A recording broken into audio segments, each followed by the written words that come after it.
Hi there, welcome to Gnostic Vlog Supplemental number 1. Uh, I feel like Captain Kirk of Star Trek with my supplemental entries into my Vlog, into the ship's record. But I'm actually presenting this evening because I'm supposed to be meeting somebody from a Gnostic group tonight over Zoom, which is like Skype. And I feel I'm going to have a row with them actually, which I don't want to do because I really like them personally, and I also like the group. I think the group it works for light and is a beautiful group to belong to. It's just that I suppose they don't really quite do it for me. Really, it's not really quite what I'm looking for in the group. And it's no good telling the group that they should change in order to accommodate me, because I mean, why should they? I mean, I should accommodate them, not they accommodate me. Um, but I just think a lot of their teachings are unnecessary, uh, and are themselves a distraction from the spiritual life, even though they would ostensibly represent the spiritual life. But I feel really bad about saying this and about complaining and moaning about it. I should just shut up and listen to what they have to say. It's just that I think when I was younger, I would have liked this group because I was very into exploration of the occult realms, even up until, well, pretty recently, a couple of years ago, I suppose I was into exploration. And when you're an explorer, you're very open to everything, and you're open to new ideas, and you like exploring complexity. If you think of the Milky Way as being a complex system of stars and binary systems, and I don't know what, and you get into your spaceship and off you go, and you want to be an explorer, and you want to go and find out things. You want to see what's around the corner all the time. And I used to be like this very much when I was younger, and into magic, obviously, big time, but not sorcery exactly, not getting money or stuff for myself, but literally just exploring the occult worlds in an objective, phenomenological way, and seeking knowledge for the sake of knowledge, not really for my sake or for the universe's sake or anything, just literally for its own sake. So I was an explorer when I was younger, and it seems to me that exploration could be somewhat at the heart of the particular group that I'm applying to join, you see. But on the other hand, also, I was really attracted to doing light work, being a worker for light, in the sense of the Zoroastrians or the Manichaeans, lighting my small candle in this world of darkness, you with your small candle and I with mine kind of thing, and let's join candles together and create more light, instead of less. And so I was kind of like into being a worker for light and a healer, and for healing individuals and communities and indeed the entire world or the planet. And that was true to at least 10 years ago, I suppose, really. I was certainly into that. So a light worker, a co-worker with God, as you might say. Um, and so it's very much kind of like, being a white light warrior on one hand, and yet also mocking them on the other, because really, what are you interfering with? What are you trying to change? What are you trying to change, and what to? Have you really thought all this out, or are you just creating your own form of sorcery by inflicting your norms, values, and beliefs on society, and trying to make the universe fit with your theoretical ideas, and seeing the world through your theoretical lens rather than just seeing it as it is? and seeing people as they are, warts and all, So I understood and understand now that being a light worker is a perilous path to take, particularly as this world is the world of the demiurge, and everything that you do here is likely to be absorbed in the quicksand of the demiurge, to put it in sort of allegorical terms. So I'm aware of that, and recently I begin to think to myself that maybe I am a true seeker after the Grail. Um, and we'll come on to the cons of being a seeker. So I'm a seeker after the Grail, which basically is in three parts. It's a very I'm a seeker after simplicity in a way. So the simple thing is that I'm after attaining soul awareness, which is just basically spontaneous introspection and connection with God and soul.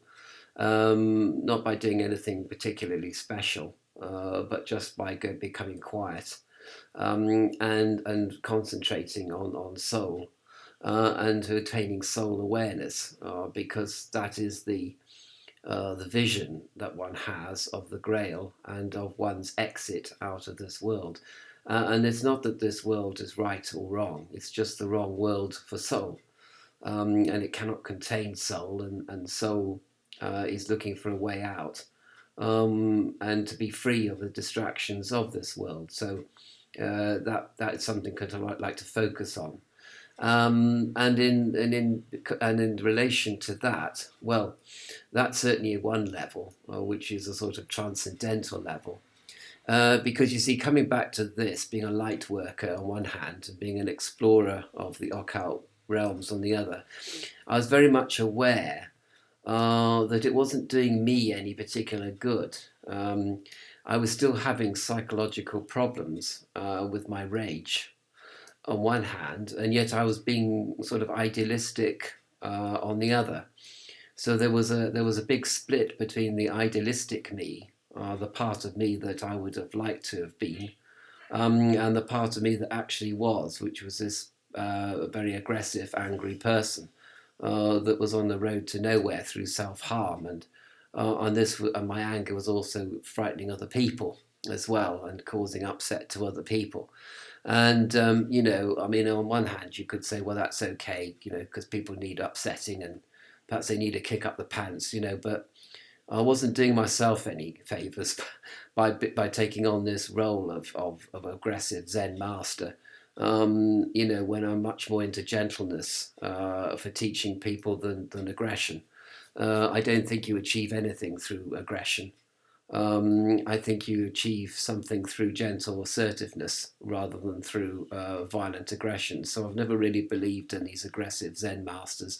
I don't believe that their methods do any good, especially not to Westerners anyway. So I mean, so that's one thing, and I didn't like the fact that I was almost like two people, idealistic on one hand and they're very aggressive and violent on the other. They didn't seem to go very well together. So how could I, call myself a worker of light when I was so dark inside? How can I explore the universe of the hidden realms when I wasn't exploring my own anger? I was just letting that rip every once in a while, and more frequently, in fact. So that comes back to, I need to work on my psychological problems, really.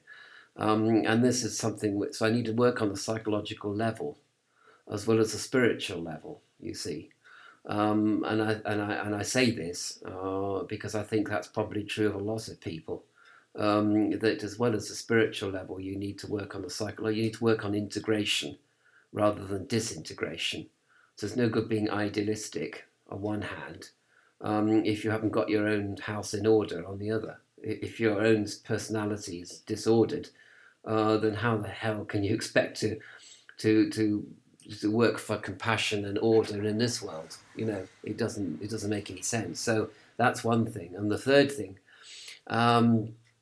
is I also need to cultivate what Rudolf Steiner called practical energy, which is basically not being of this world, but certainly being in this world. And if you're going to be in this world, you've got to render unto Caesar the things that are Caesar's, and you've got to take responsibility for your actions, and you've got to make decisions in life, sometimes hard decisions, sometimes emotionally hard, but necessary in order to be practical, in order to do the greatest good, and indeed to work for the good. And I mean, at the bottom line, what is the good anyway?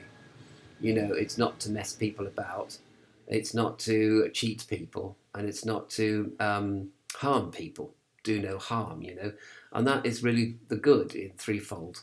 That is the good, um, and most of us are on that level, but a lot of us fall from that level because we go into fear, and avarice, and greed, and aggression, and thinking, poor me, it's not fair, and other person's got what I haven't got, and being jealous of people, and then we start messing people around, we start harming people, and we even start behaving dishonestly, with ourselves and others. So I need to be practical about life. I need to be a tent maker, like St. Paul. I need to attend to my trade of tent making, and I need to kind of, get my finances in order. So I need to get my all that side, practical energy, and making myself psychologically integrated. And then also just sitting down under a tree or something, or sitting in a chair and looking at my soul, and becoming and attaining soul awareness. Now, perhaps this group I'm wanting to join or associate with, maybe they have these three goals. Maybe they cultivate practical energy, undo or psychological problems, and concentrate on soul awareness. Maybe that's part of their agenda. But to me, they seem very much connected with being light workers on one hand and being explorers on the other, or even perhaps more light workers rather than anything else. But maybe I'm misunderstanding their agenda completely. And maybe, I mean, perhaps you can have all three. You can be an explorer, you could be a light worker, and you can also go into sort your own life out on one level, and also think about attaining soul awareness on the other. So maybe they have these three dimensions. Maybe every spiritual group should have these three dimensions to them, because we do live in this world, and who is your neighbour that you have to help, and who is my neighbour, and how can I help my neighbour?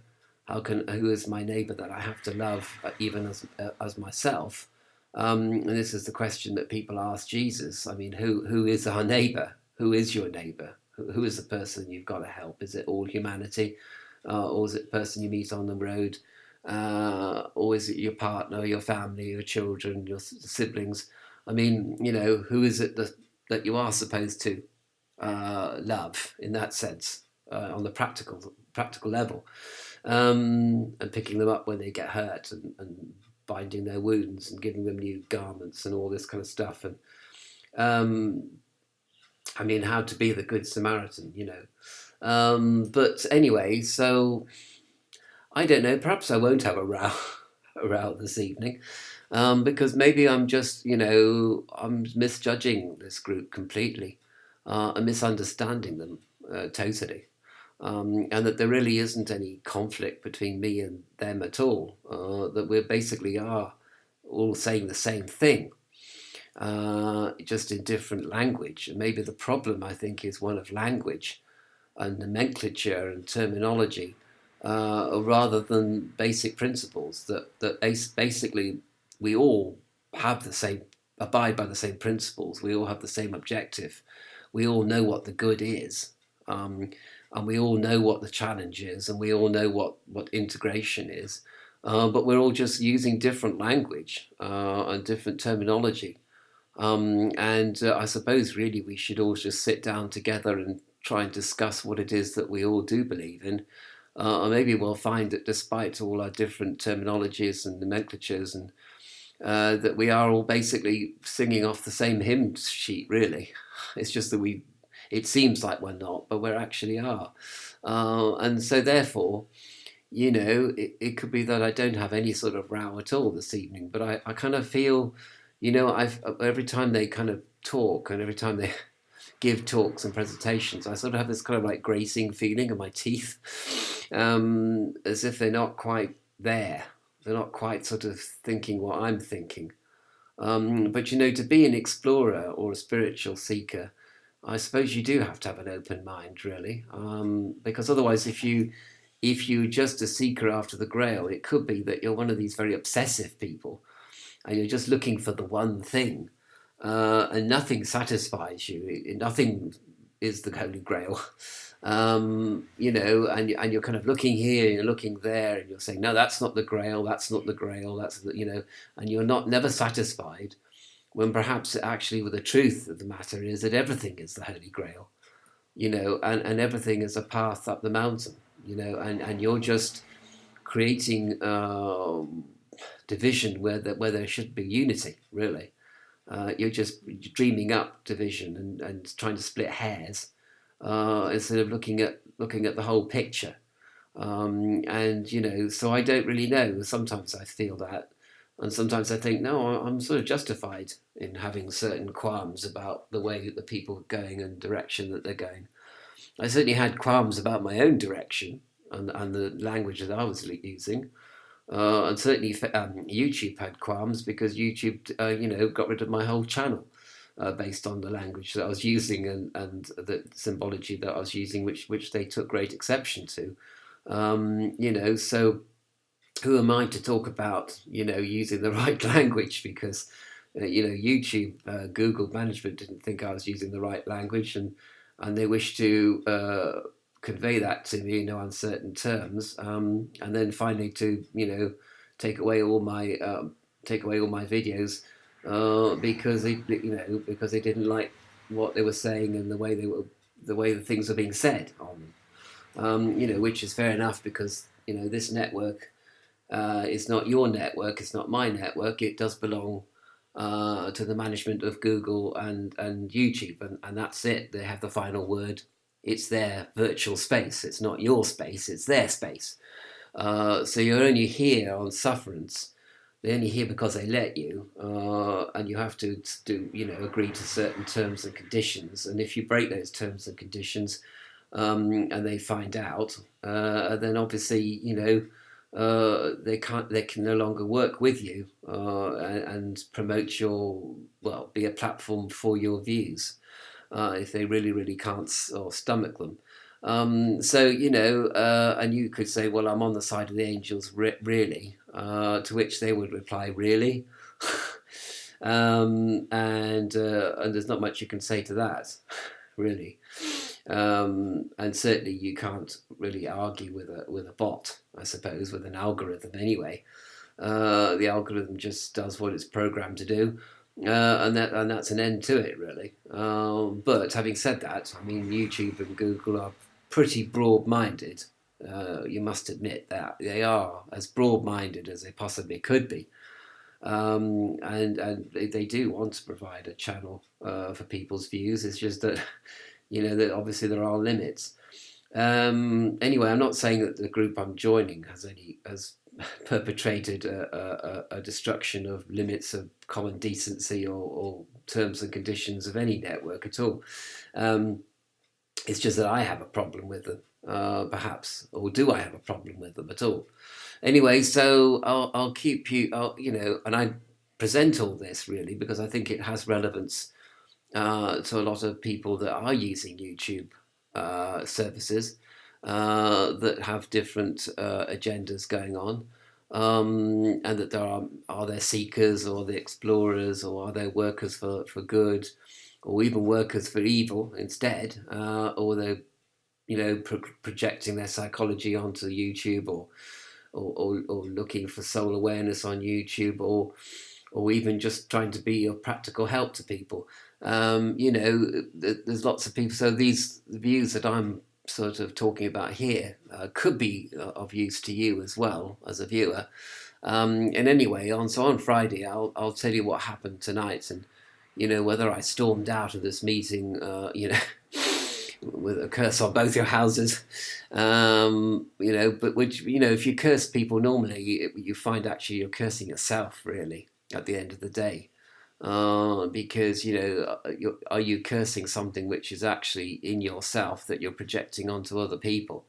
And I think, to be honest, that happens pretty much all of the time, really. So that's something to bear in mind if you're using YouTube services, to bear that in mind, really. That the things you criticize in other people, you're basically looking at yourself. Do you know what I mean? Anyway, this is my supplemental entry. The things come up, and I'm going to comment on them from time to time. And I hope this video has been of some use to you, as well as use to me.